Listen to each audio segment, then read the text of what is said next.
What's the scariest theory known to man? The dual consciousness theory disturbed me when I read about it. Basically, in my limited layman understanding, a corpus callosotomy is a procedure that is sometimes used to treat conditions like epilepsy where the connection between the two halves of the brain is severed. People can survive this and continue to live semi-normally, but usually with some cognitive impairments. Both halves of the brain continue to be alive, but there is little to no communication between the two sides. People who undergo the procedure can also exhibit some strange phenomena like alien hand syndrome, where the patient feels like some of their limbs will move on their own accord. They can also have difficulty controlling their non-dominant hand, trouble speaking, and issues with certain parts of their vision.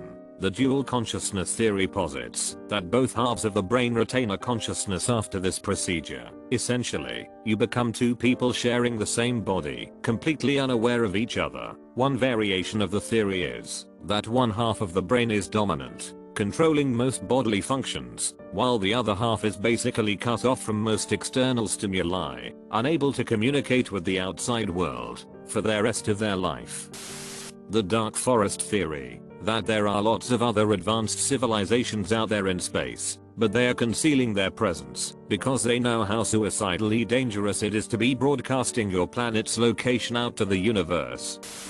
That at any moment at any given time some unknown cosmic thing could come from outer space and wipe us out in a blink, vacuum decay or gamma ray burst. Even our sun could just produce a huge enough solar storm and we are basically doomed. Cold death of the universe, that the speed at which the universe is expanding is to the point where gravity will never pull it back, matter will spread out and cool down and decay until everything, everywhere, just stops forever. The theory of proton decay, where every single bit of baryonic matter will eventually just spontaneously dissolve into radiation and fundamental particles, guaranteeing that there will be no survivors at the end of the universes. Yeah, terrible. Not really a theory, but being the oldest person alive, there's just something so chilling about the fact that literally every human that existed at the time of her birth is now dead except for her. She's the last of the human race in her snapshot of time. That a more stable form of vacuum exists, and if it did, we would collapse into it. It could be headed towards us now, and we literally would never know it's coming. If you get blasted with a ton of radiation, your body instantly dies, but you will keep living for a while, potentially weeks, like the Japanese nuclear plant worker who took more radiation than anyone else in history. Your DNA will shatter throughout your body, meaning as cells die, they will never be replaced again. Your body essentially starts rotting while you're still using it. The idea that the uncanny valley is because of the ancient hominins we used to interact with during the Pleistocene. Sure, there were interbreeding events, but imagine if you had no idea what a Neanderthal or a Denisovan were and saw one for the first time.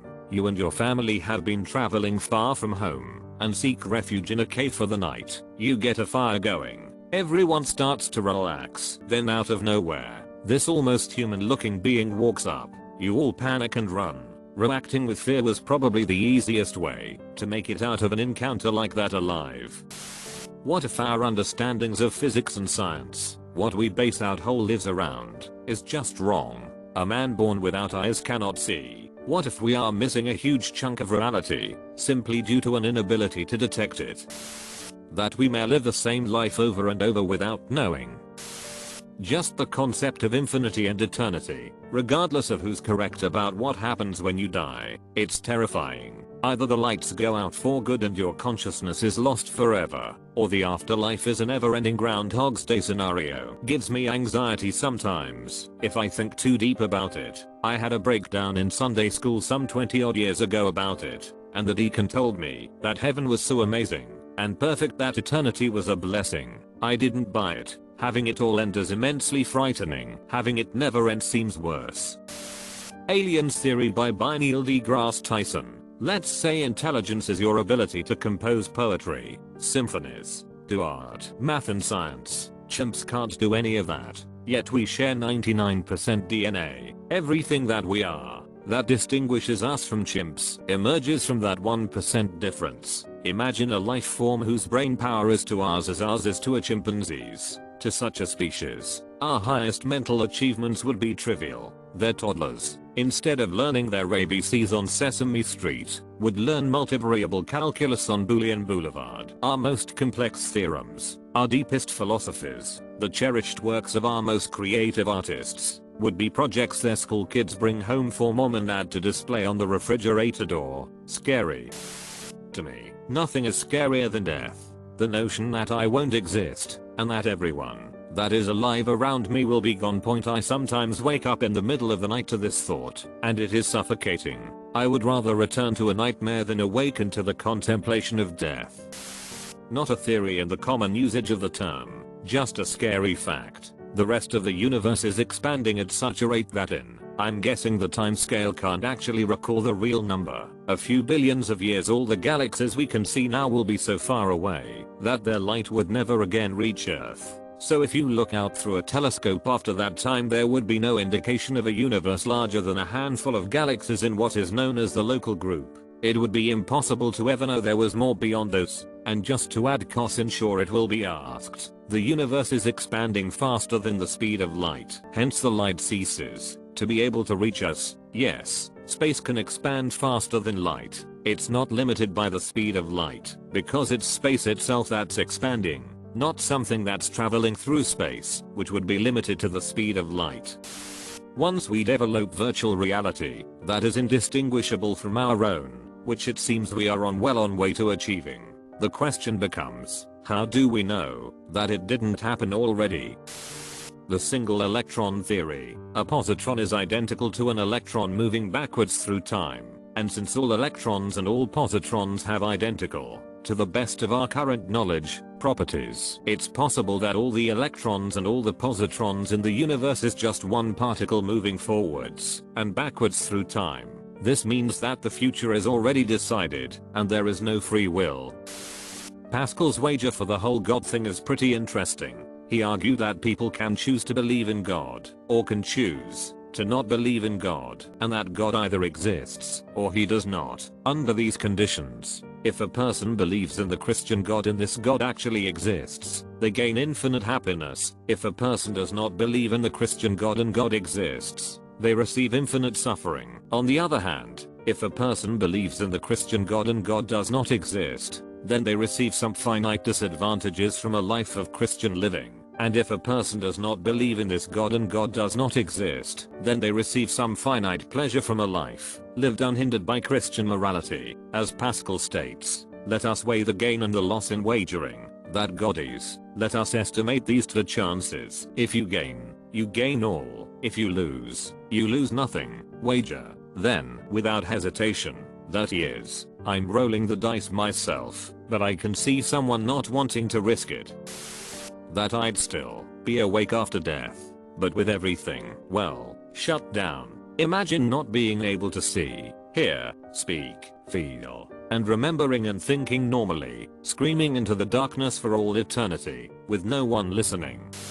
I would like to think the Boltzmann brain theory is pretty scary, essentially that due to the randomness of particles floating in space, if you had infinity to monitor them, somewhere out there would be anything you could ever imagine. A dragon, a robot, a planet, even your own brain.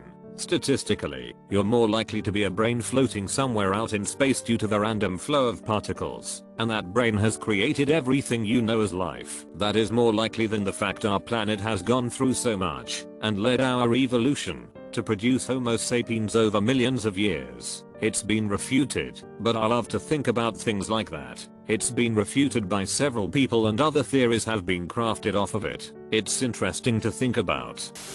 Quantum immortality, if correct, it guarantees that you will never die. It guarantees nothing else. I suppose there was a sweet oblivion, like deep sleep, at first, but in retrospect, I think it was no more than a day. Slowly, but unmistakably, I reoccupied my corpse with dreamlike consciousness, numb for the first merciful hours, blind, deaf, and immobile. But then I seemed to reconnect to every nerve and became aware of every sensation more so than I ever was in life. I perceived myself trapped within an immovable object, and the intensity of the struggle amplified, subtle, then acute, then racking. I cannot describe it completely, but imagine holding your breath, beyond urge, beyond pain, beyond desperation, head throbbing, and eyes bulging, a dream of suffocation without end. My skin blistered and split in the sunlight. Biting insects descended rapidly. I felt eggs hatch, larvae crawl, gases build and burst within me, individual cells rupturing, interstitial fluids souring and blackening.